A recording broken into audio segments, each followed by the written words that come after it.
Welcome to Bullion Savers. I am Carl LeDuc, the founder of Bullion Savers, and this video is more or less a quick heads up on what's going on out there as far as pricing and what's going on with our so-called our money and what's happening. Why does prices keep going up year after year, no matter who is in office? It really doesn't matter if the Democrats are in office or the Republicans are in office. It seems like prices keep going up year after year, actually for decades and decades, and actually prices have been going up out of control for like almost the last 100 years. Since the inception of the Federal Reserve. And I'm going to talk a little bit about the Federal Reserve and how they are part of this inflation and why the prices keep going up and up and up. And now, speaking of money and prices of going up, I'm going to use the term money. But actually, money, as defined, is something is a store of value. And if we took up for instance, I live in the United States, so I'm going to call it our currency is a dollar. We take our paper dollar, and let's say we put it underneath our bed for a couple of years, and we take it back out. We won't be able to buy as much as we did when we put it underneath the bed 2 years prior, right?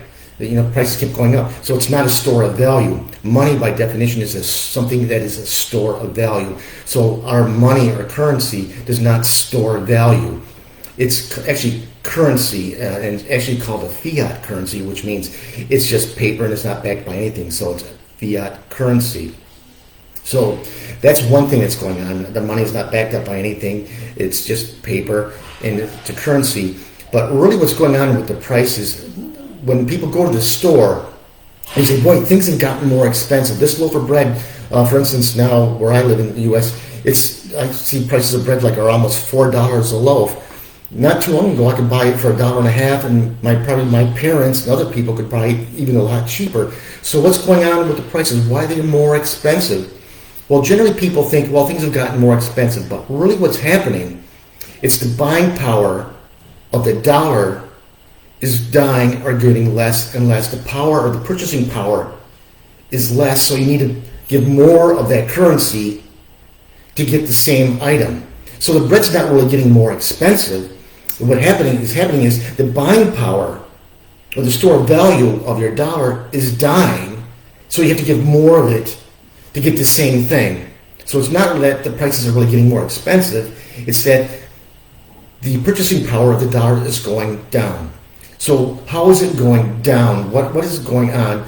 Well, when I'm making this video, we currently have a national debt that's higher than in the history of the United States. And currently the Federal Reserve is creating digital money and pumping it into the system by the trillions of dollars. So generally what happens when you start pumping money into the system out of nowhere, that's not really created out of creating goods and services, but you just pump the money in the system, it waters down the value of your currency, and your currency buys less and less and less. So that's really what's happening. And it's the Federal Reserve that's doing this. And people don't know who the Federal Reserve really is. The Federal Reserve was created about 100 years ago, and it's not actually a federal company. It's not part of the U.S. government. Sometimes people hear the Federal Reserve on the news is going to do this, or the Federal Reserve is going to do that.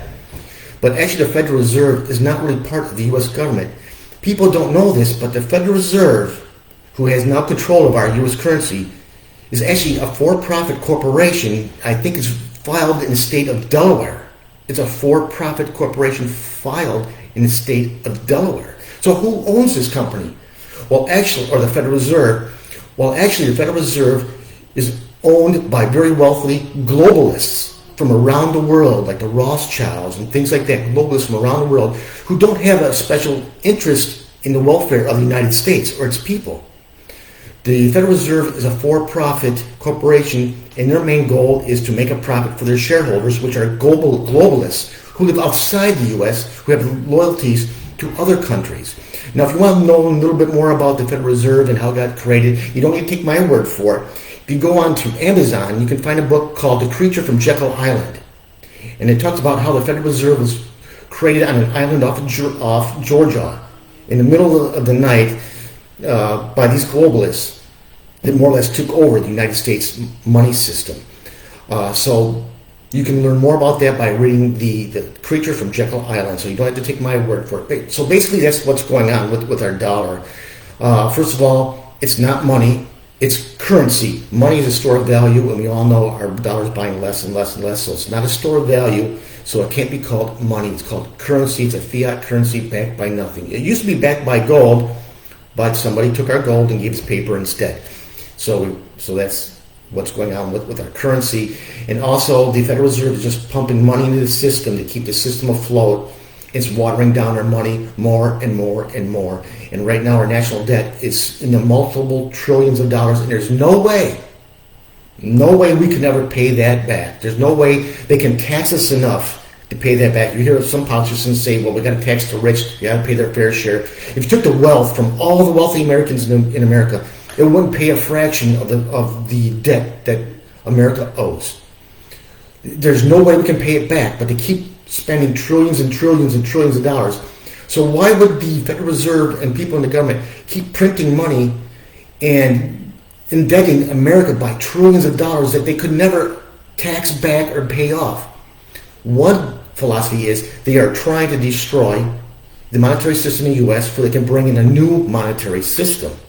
And you don't need to take my word for it. There's talk about the new monetary system around the U.S. and the news and around the world already. Many of these globalists want a new monetary system. They actually want a one world currency.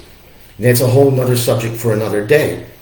But if they're continuing to print trillions of dollars that Americans could never pay back, why would they do that unless they are intending to actually destroy the current system and bring in a new one? And our current system is a new one. It was brought in around Nixon back in the late 60s, 70s. There was a new monetary system. So monetary systems change about every 40 years or so.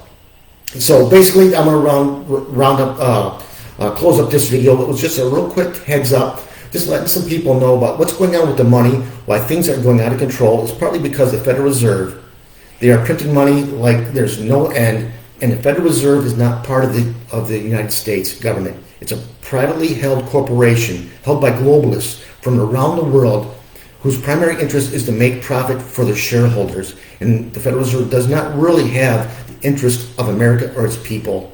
So you are being warned right now that you may want to take some kind of action to preserve yourself and preserve your wealth. And there is a way here on Bullion Savers.